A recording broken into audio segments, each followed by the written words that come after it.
Member of Parliament Gerardo Fernandes isn't amused that President Irfan Ali called out his ministers, contractors, engineers, and others early in the morning last week.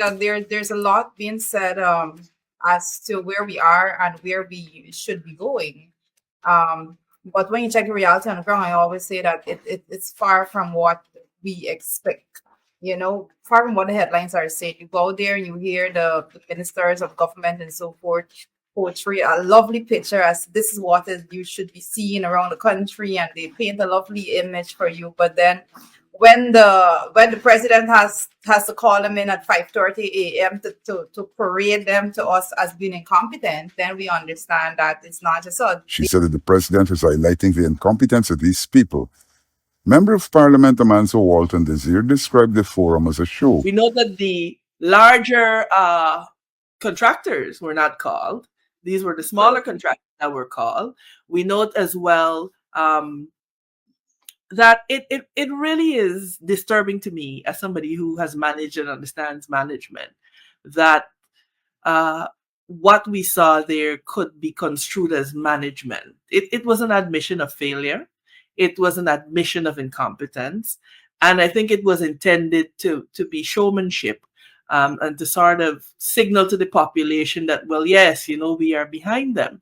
But the problems are far deeper. She said that the problems highlight the lack of capacity. It harkens back to the level of inefficiency, which is at 41%. So for every dollar we spend, we lose 41 cents. So it's far deeper than that.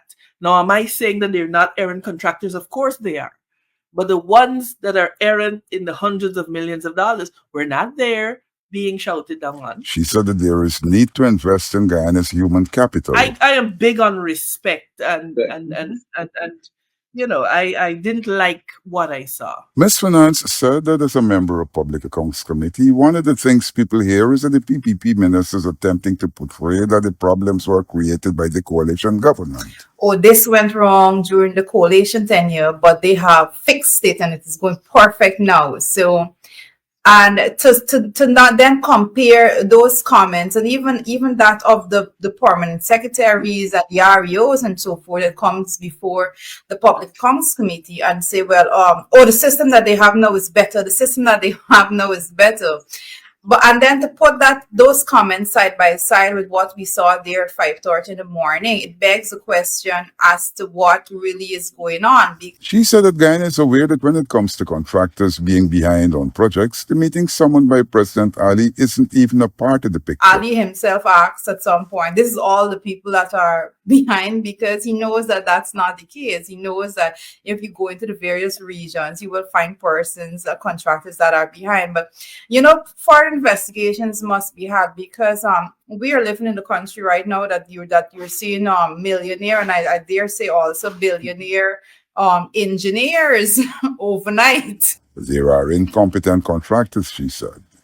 She said that this situation is massive in the various regions. There's a lot that's going on, and there's a reason why projects are not being completed on time, because if you have a level of corruption that persons are actually getting contracts because of a corrupt setting, and you have incompetent people getting contracts. I know right about now there are several, when it comes to the regional works that are being done, there are several contracts being given. I can speak for Region 7 also, to persons that have no business in that realm. You have contracts given to people to do major projects, and they don't have a shovel or a wheelbarrow to the name. So how do they now go and execute these projects, right? Corruption is rampant, she said.